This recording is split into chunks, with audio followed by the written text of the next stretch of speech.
স্বপ্ন কারোর সাথে শেয়ার করতে নেই। স্বপ্ন যেটা মানুষ ঘুমিয়ে ঘুমিয়ে দেখে এটাও স্বপ্ন, আবার আরেকটা আছে যেটা মানুষকে ঘুমাতে দেয় না, ওইটাও স্বপ্ন। স্বপ্ন যেটা মানুষ ঘুমায় দেখে এটাও স্বপ্ন, আবার যেটা পাবার আকাঙ্ক্ষা মানুষকে ঘুমাতে দেয় না ওইটাও কি স্বপ্ন, ওটার ভিশন বলে।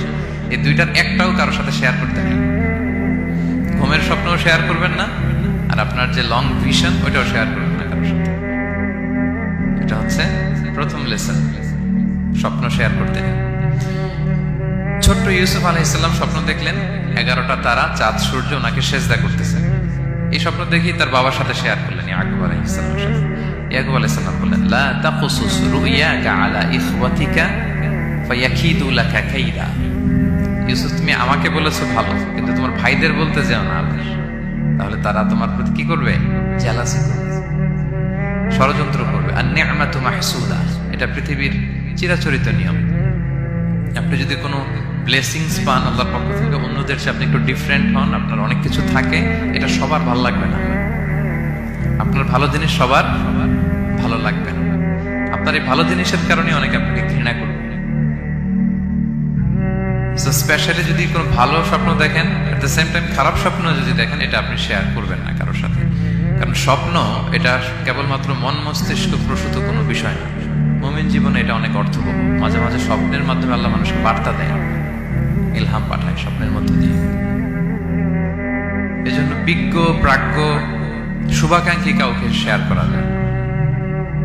যার জ্ঞান নেই বা ব্যক্তিগত জীবনে পাপী, ভালো মানুষ নয় বা হিংসুক টাইপের, এদের কাউকে আপনার কখনো স্বপ্ন শেয়ার করবেন না। ভালো স্বপ্ন দেখলে শুকরিয়া করবেন আল্লাহর, আলহামদুলিল্লাহ, আল্লাহ কবুল করুন। খারাপ স্বপ্ন দেখলে পানাহা চাবেন আল্লাহর কাছে। সুনানে তিরমিজিতে একটা বাব আছে, একটা চ্যাপ্টার, বাব লা তাকুসুর রুইয়া ইল্লা আলা আলিম আও নাসিহ। ভালো আলেম অথবা শুভাকাঙ্ক্ষী ছাড়া স্বপ্ন কাউকে বলতে যেও না, এই অনুচ্ছেদের নাম। এরপর এর কারণটা কি? কারণটা হচ্ছে ফাইন্না রুইয়া তাফালু আলা মা তুআব্বার। স্বপ্নের ব্যাখ্যা যেমনটা করা হয় তেমনটাই হয়।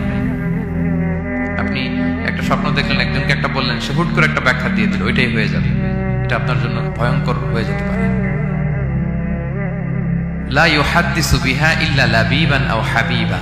আপনার শুভাকাঙ্ক্ষী, আপনার বন্ধু, আপনার ভালো চায়, এদেরকে বলতে পারেন। কিন্তু যার এই ব্যাপারে জ্ঞান নেই, হুটহাট করে ব্যাখ্যা করবে, এরকম কাউকে বলা যাবে না। কারণ যেমন ব্যাখ্যা করা হবে তেমনটা হবে। ইউসুফ আলাইহিস সালাম ভালো স্বপ্নের ব্যাখ্যা জানতেন, ইয়াকুব আলাইহিস সালাম ভালো স্বপ্নের ব্যাখ্যা জানতেন, আল্লাহ রাসূল সাল্লাল্লাহু আলাইহি ওয়াসাল্লাম ভালো স্বপ্নের ব্যাখ্যা জানতেন। আবু বকর রাদিয়াল্লাহু তাআলা আনহু সাহাবীদের মধ্যে সবচেয়ে ভালো স্বপ্নের ব্যাখ্যা জানতেন। ইভেন রাসূল সাল্লাল্লাহু আলাইহি ওয়াসাল্লাম মাঝে মাঝে স্বপ্ন দেখে আবু বকরকে বলতেন, দেখি ব্যাখ্যা করো তো তুমি। তাবিঈদের মধ্যে মুহাম্মদ ইবনে সিরিন ভালো স্বপ্নের ব্যাখ্যা জানতেন। এক লোক এসে মুহাম্মদ ইবনে সিরিনকে বলল যে, আমি দেখলাম আমার ছেলে পানি খেতে খেতে পেটটা এত বড় হয়ে গেছে। এই একই স্বপ্ন আরেকটা লোকও দেখলো, দেখে এক মূর্খের কাছে জিজ্ঞেস করলো। সে বলল, সর্বনাশ, এত বড় পেট হয়ে গেছে, তোমার ছেলে তো মারা যাবে। ঠিকই কয়েকদিন পরে ছেলেটা মারা গেল। আর একই স্বপ্ন দেখে এই লোক মুহাম্মদ ইবনে সিরিনকে জিজ্ঞেস করেছেন, উনি বলেছেন যে তোমার ছেলে তো অনেক বড় আলেম হবে। ঠিক তাই হয়েছে, ওই ছেলে অনেক বড় আলেম হয়েছে।